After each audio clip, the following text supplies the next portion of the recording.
Bienvenido a un nuevo programa de Ciencia con Alma. Yo soy Alma Lilian Guerrero y te invito a que te suscribas, toques la campanita de las notificaciones, des like, comentes y compartas. Muchas gracias.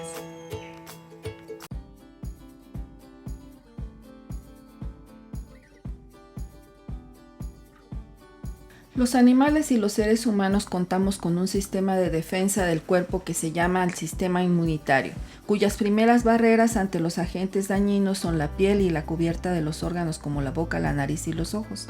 A raíz de la conquista europea del siglo XVI, los pueblos indígenas padecieron varias enfermedades infecciosas para las que su sistema inmunitario no estaba preparado.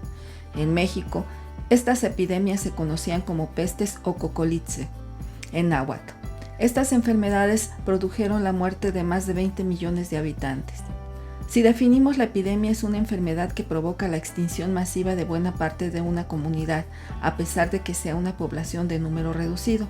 La epidemia tiene una cobertura local, regional o nacional, mientras que la pandemia tiene una cobertura mundial o internacional. El agua sucia, los alimentos descompuestos, las heridas infectadas, las cercanías con alimañas, así como la falta de higiene, son las responsables de las pestes o cocolitres en el México prehispánico. No existen muchos datos, pero se sabe que en la Nueva España había 12.6 millones de habitantes, 8 millones de analfabetas, 2.282 médicos en 1810, un médico por cada 5.534 habitantes, 270.000 jóvenes tenían acceso a la educación antes del movimiento de la independencia. Los datos antes de la conquista son que las fuentes primarias hablan de grandes mortandades entre los indígenas del territorio mexicano previas a la llegada de los españoles. Son atribuidas estos a desastres naturales como sequías, heladas, plagas agrícolas e inundaciones. De manera genérica se les denominaba cocolitzi, que se traduce como enfermedad o mal. La decadencia y extinción de la cultura maya clásica se debió en algunas ciudades a una combinación de desastres naturales y al empobrecimiento de las tierras agrícolas con la consecuente escasez de comida y la aparición de epidemias asociadas a desnutrición por debilitamiento del sistema inmunológico. En el Chilambalam se registra que en los siglos XV y XVI a.C., en 1480, después de un devastador huracán, los pueblos tuvieron buena salud, épocas de buenas cosechas, después de las cuales van a registrarse pestes que duraban 24 horas y provocaban el hinchamiento a los enfermos que reventaban llenos de gusanos, muriendo muchos de ellos. En 1516 hubo una época de bonanza, pero luego hubo batallas con 150.000 muertes. Después, durante 20 años gozaron de paz y volvió la peste de unos grandes granos que les pudrían el cuerpo con gran hedor, perdiendo los miembros a pedazos en 4 o 5 días. Desde 800 a 900 después de Cristo, quedaron desiertas las ciudades mayas, las selvas las ocuparon y fueron olvidadas en el pináculo de su historia. Los factores de este ocaso fueron el clima, la malaria, la fiebre amarilla y la anquilostomiosis. En 511 los toltecas inician una peregrinación de un siglo. Partieron de Huechtlapallan debido a epidemias de alta mortalidad. Su migración culmina con la fundación de Tula en 667. Tula fue abandonada en 1052 por una sequía y hambruna que duró 26 años. Hubo 90% de mortalidad, por lo cual se sospecha también de epidemia. Entre los totonacas y nahuacas hubo también epidemias. Umecacatl gobernó 80 años. A los 20 de su gobierno comenzó una hambruna que duró 4 años, de la cual surgió una pestilencia que provocó muchas muertes con gran hedor en los aires. En 1450 fue tan excesiva la nieve que subió y arruinó cosechas, provocando la caída de las casas, destruyendo arboledas y plantas, y resfrió de tal manera la tierra que hubo un catarro pestilencial, con lo que murieron muchas gentes, especialmente la gente mayor. En 1454 hubo un eclipse de sol y luego aumentó más la enfermedad. La gente hambrienta se comía los opilotes y coyotes, por lo que se deducen enfermedades gastrointestinales. En 1456 hubo cosechas abundantes de maíz, pero murieron muchos de enfermedad. Hubo plaga de ratones, también se relaciona con eclipses de sol en 1510. Los indígenas atribuían a Xipetotec la viruela, las postemas, la sarna y las enfermedades de los ojos. En los 20 ocurre la matanza del Templo Mayor.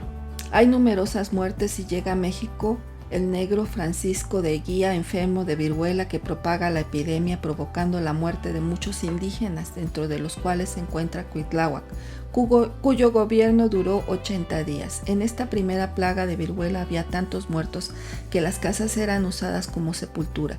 Los indígenas llamaron a esta epidemia la Gran Lepra. En 1531 llega un español herido con sarampión.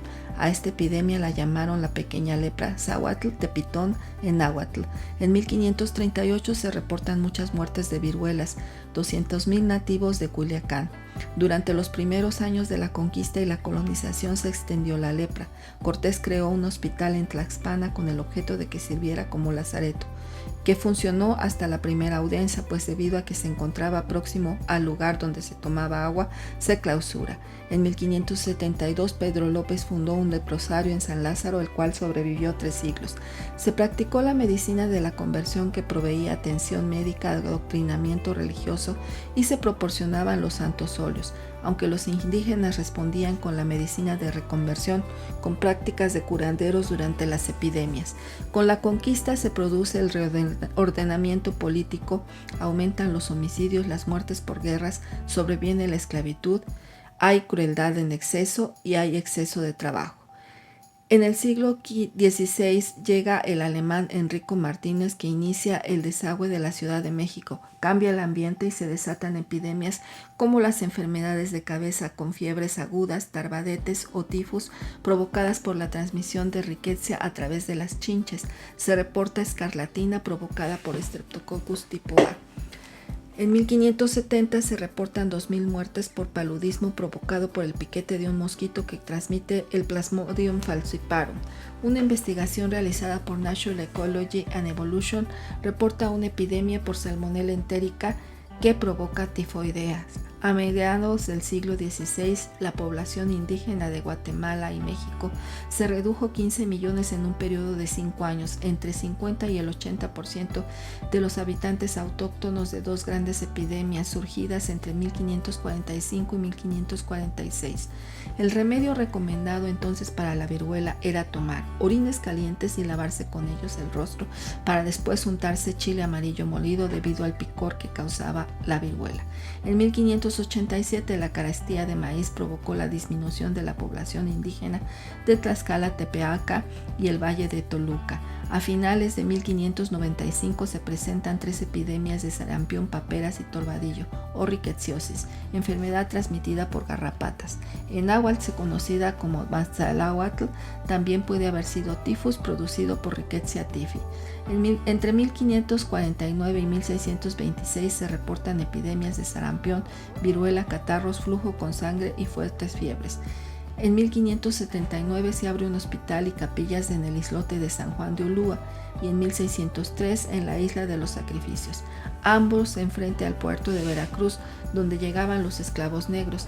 En 1655 servirán de modelo para la fundación del Gran Hospital de San Juan de Dios. En 1692 y 1693 se reporta una epidemia en Ciudad de Hidalgo, Michoacán, de sarampión, y también en Durango. En 1614 se reporta viruela en Sinaloa. El 17 de abril de 1645 muere Sor Juana Inés de la Cruz debido al tifus. En 1702 se reporta viruela en el norte de Coahuila. En 1762 en niños menores de 12 años. En 1780 el 11% de la población de San Miguel, Nuevo León, muere. En 1762 el norte novohispano presenta tifus. En 1780, viruela. En 1785, viruela infantil. En 1787, tifus. Y en 1798 se inicia en el norte del país la variolización. En la Ciudad de México se iniciará hasta 1797, lo cual disminuye al 10% la mortalidad. El tifo asiático es el cólera, el tifo americano es la fiebre amarilla, el tifo de Oriente la peste bubónica o peste negra. En 1769, Jean-Baptiste Chappé, miembro de la Real Academia de Ciencias de París, vino a observar el tránsito de Venus sobre el disco del Sol que ocurre cada siglo. Se contagió de una epidemia en Baja California y muere el 1 de agosto.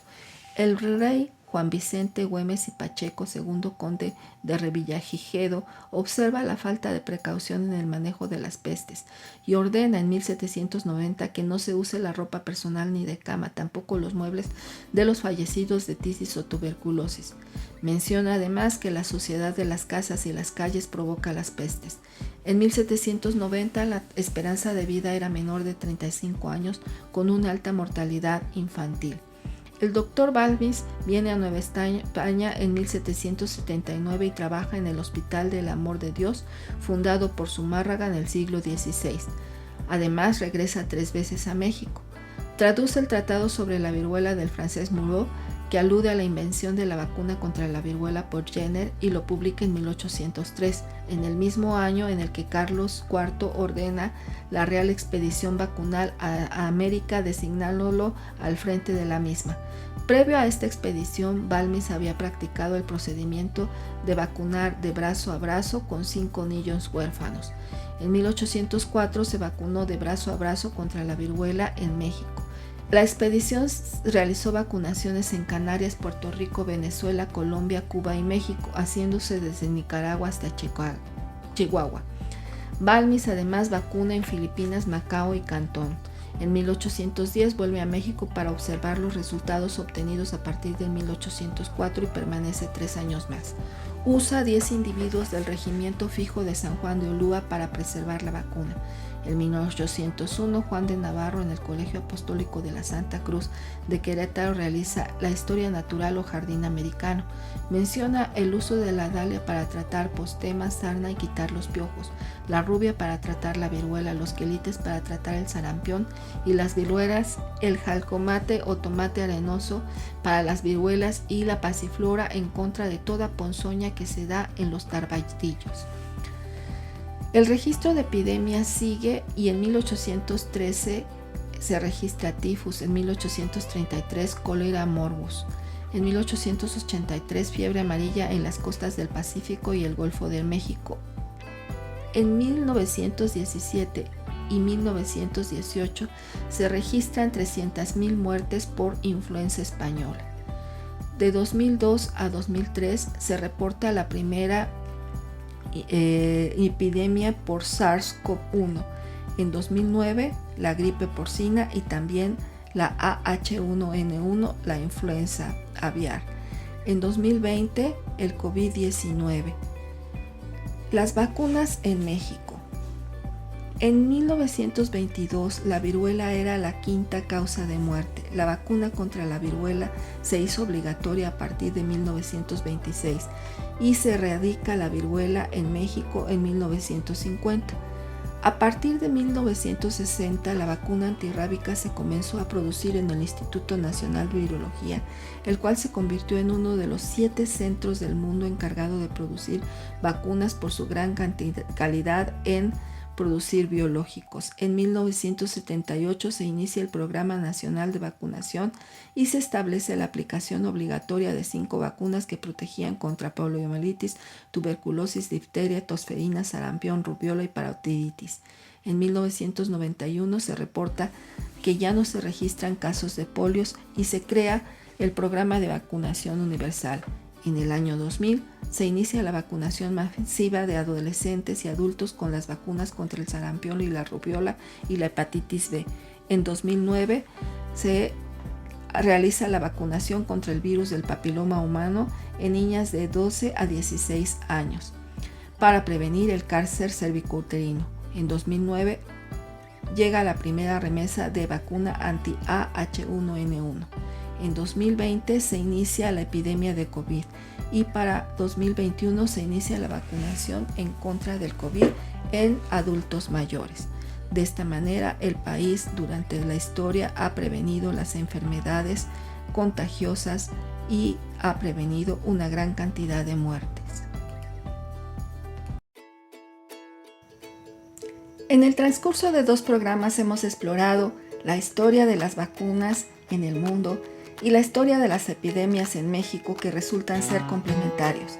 Espero que esto haya movido tu curiosidad y veas que la historia y la ciencia siempre van de la mano. Esperamos contar con tu presencia la próxima semana a las 6 de la tarde, hora de la Ciudad de México, para disfrutar de un nuevo Ciencia con Alma en una nueva aventura de aprendizaje. Muchísimas gracias.